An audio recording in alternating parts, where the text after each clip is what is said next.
To paraphrase Jan from The American Office, I'm out of carrots, I'm out of sticks. We're at the end of 2024 now, and that was just our ninth consecutive loss on the road. And I gave the stats in the Bristol City post-match reaction about how bad a run Luton Town had been on before. So this is getting to concerning levels. Every passing performance, Luton Town are now getting even worse. I'll start with the positives. Can we play Swansea every week? Because against Swansea, these are the only goals we see from open play. When Carlton Morris scored in the 5th minute, I was thinking, okay then. We brought our A game. Looks all right. Vigoro passed it straight to him, but Morris still had a fair bit to do. The control, the finish, just like Carlton Morris of 22-23. Sensational finish. But then the wheels came off. Were they ever on? And Swansea proceeded to absolutely batter us. And who knows how this was only 2-1. No idea. Swansea absolutely battered us. Like, looking at the numbers, it says 72% of possession for Swansea. Honestly, it felt closer to 85. It really did. And a shout out to Thomas Kaminski, because I thought he had a very good game. It could have been so much worse.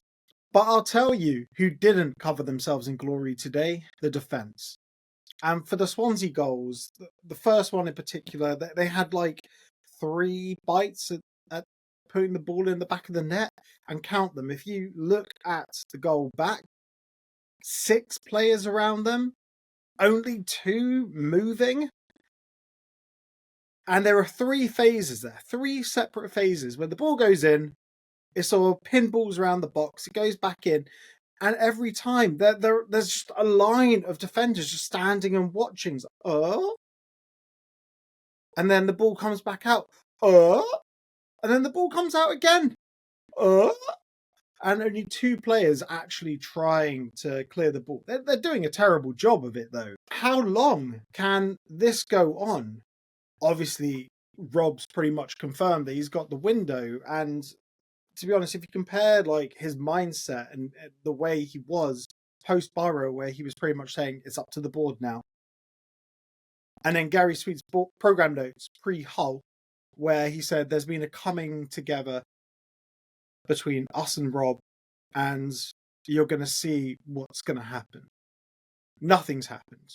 If anything, the games have gotten worse, both home and away. Away, we get punished. If we played better teams, we get punished more.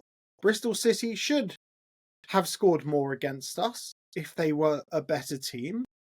It was a moment of magic, like when you have a player like Scott Twine, bam, he can put it in from pretty much anywhere in the final thirds. Swansea today should have been a lot more. And the second goal pretty much summarises where we're at defensively. Statuesque. And these things, yes, they're errors in games, but it's about what we're doing on the training grounds. Like, what are we doing on the training grounds? Why do we concede the same goals all the time? Why do our defence not know how to mark? And Rob has this grand plan of playing man for man all over the park. Well, coach it into the players. Get them to follow their men. Get them to mark properly. And I've said it so many times. If the philosophy doesn't work, embrace the fundamentals. We've conceded so many goals now. Is there a point in going man for man all over the pitch? Because obviously the players can't do it. The players don't understand it.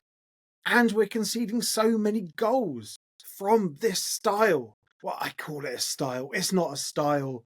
It's just his way of wanting the team to play that the team obviously can't play. I don't see how a transfer window is going to fix it, because we're just going to keep doing the same thing, get punished the same ways, wash, rinse, repeat. And there's no point calling for Rob Edwards' head, because he's confirmed he's getting the window. But even beyond the window, if we could lose the next 10 games, and I doubt he'd go, because the way it is right now, it's so bad.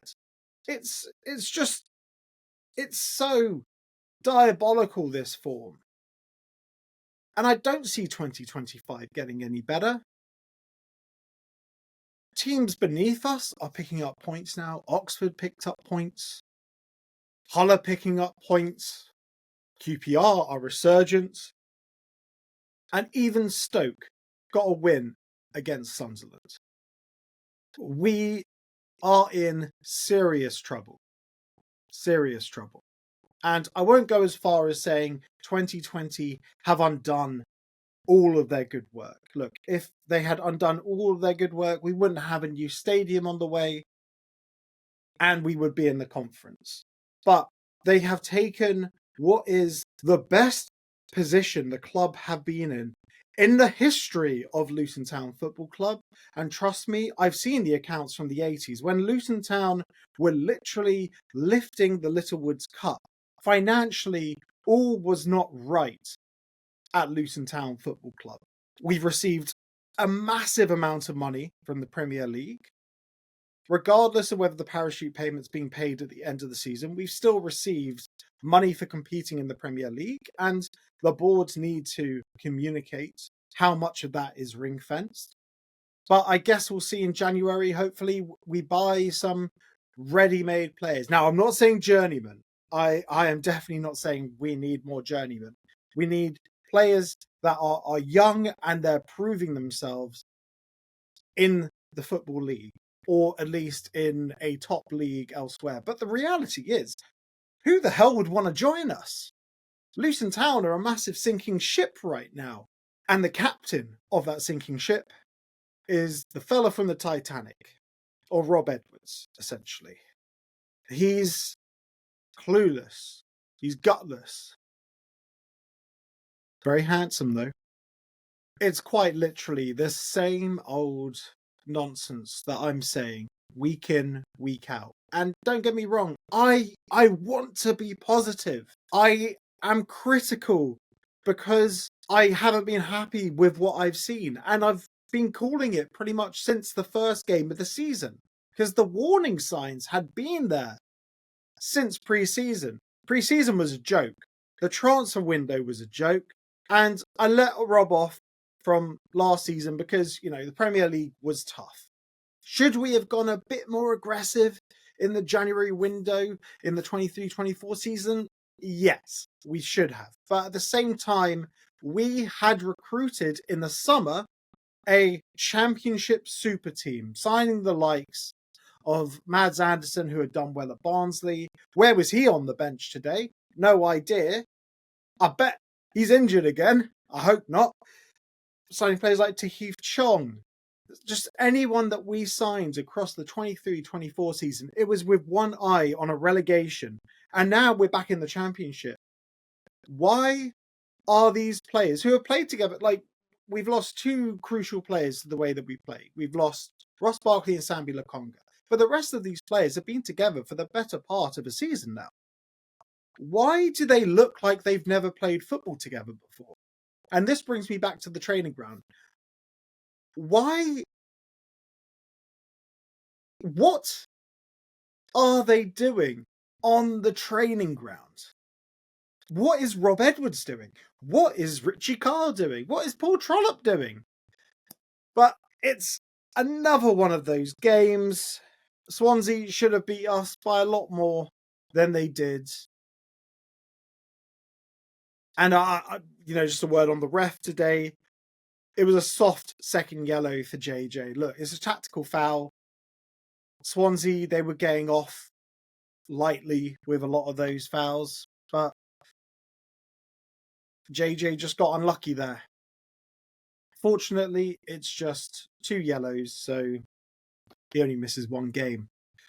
But thank God 2024 is over, although it doesn't really matter because 2025 is right round the corner, and the most important thing is the man at the helm will be Rob Edwards, and he, just like 2024, he won't know what to do in 2025. So bring on Norwich. As always, we have a post-match phone-in, whether you're watching this before 9 o'clock Sunday night or after 9 o'clock Sunday night. The link will be in the description below. Join in if you're watching this before 9 o'clock. If you're watching it after 9 o'clock, have a listen back. You'll have a little listen to what other fans think about the current situation, and maybe their views will resonate with you. But as always, come on, you Hatters. Relegation battle.